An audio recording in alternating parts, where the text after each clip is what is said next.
अर्थ। इस लेसन में हम दो पार्ट्स में पढ़ेंगे। सबसे पहले देखेंगे कि अर्थ एज आवर होम और इसका इंपॉर्टेंस क्या है, और दूसरा इसका लोकेशन और कॉम्पोजिशन क्या है। ओके, सो स्टार्ट करते हैं और देखते हैं कि earth as our home and its importance.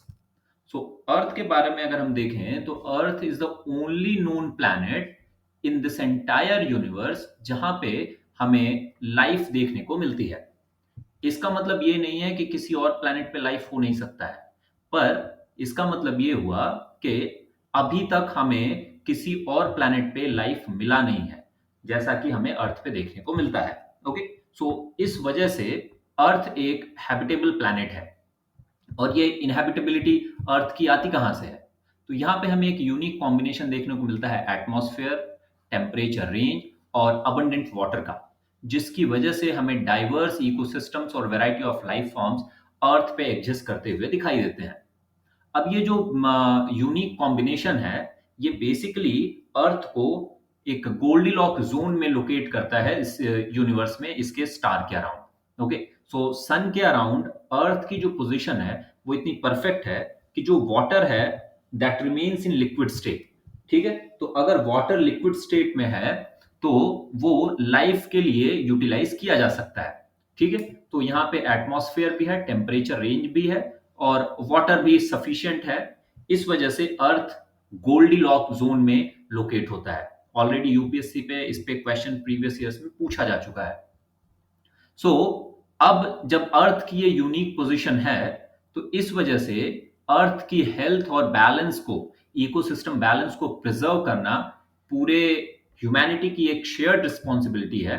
और इस प्लैनेट की और यहाँ के इनहेबिटेंट्स की, ह्यूमंस की और अदर लाइफ फॉर्म्स की अगर हमें वेलबींग चाहिए तो हमें सस्टेनेबल डेवलपमेंट के कंसेप्ट को इम्ब्रेस करना पड़ेगा। ये इसेंशियल है।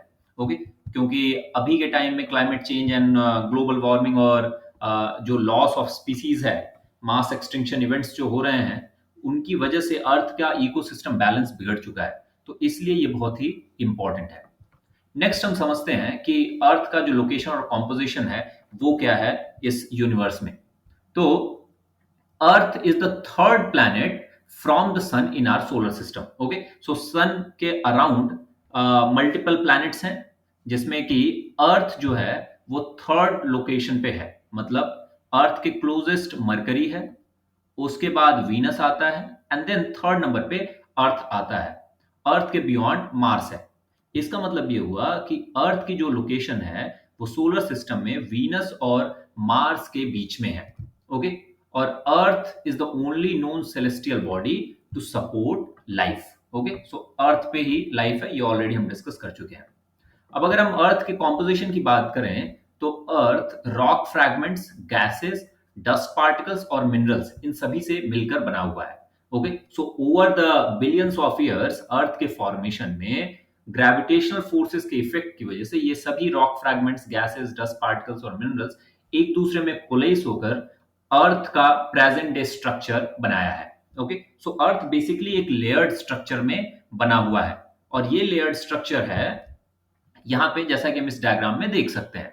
सो अर्थ के अंदर हमें एक सॉलिड इनर कोर देखने को मिलता है, एक मॉल्टेन आउटर कोर है, एक सेमी फ्लूइड मैंटल है और एक सॉलिड क्रस्ट है। तो जैसा कि हम इस डायग्राम में देख सकते हैं, जो अर्थ का सबसे बाहर का सरफेस है, ओके, जो टॉप मोस्ट लेयर है वो है क्रस्ट, और ये सॉलिड स्टेट में है जैसा कि हम सभी लोग अपनी आंखों से देख सकते हैं। इसी क्रस्ट के ऊपर सारा एग्रीकल्चर होता है, सारे इंफ्रास्ट्रक्चर डेवलपमेंट होते हैं।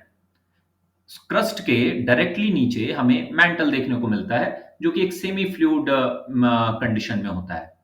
अब मैंटल के नीचे हमें कोर देखने को मिलता है, और इस कोर को दो पार्ट में डिवाइड किया गया है, आउटर कोर और इनर कोर। ओके, सो जो आउटर कोर है वो मॉल्टन स्टेट में होता है, जबकि इनर कोर जो है वो सॉलिड स्टेट में होता है। ठीक है, तो इनर कोर सॉलिड होता है क्योंकि उस पर प्रेशर बहुत ज्यादा होता है।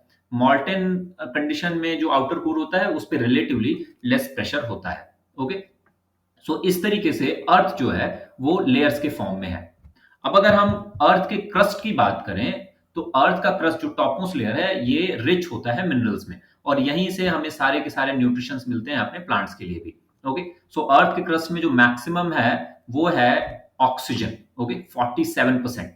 नेक्स्ट आता है सिलिकॉन विद 28%, उसके बाद एल्यूमिनियम है 8%, आयरन 5%, कैल्शियम 4%, 3% सोडियम है, 2% मैग्नीशियम है और 2% पोटेशियम है। इसके अलावा बहुत सारे एलिमेंट्स जितने भी हमें मिलते हैं वो सभी ट्रेस अमाउंट्स में अर्थ क्रस्ट में प्रेजेंट है। ओके, तो जैसे कि गोल्ड है, सिल्वर है, कॉपर है, यूरेनियम है, ये सभी के सभी एलिमेंट्स जो हैं अर्थ क्रस्ट में हमें मिलते हैं। तो इस तरीके से अर्थ की लोकेशन और कॉम्पोजिशन को हमने इस लेसन में समझा।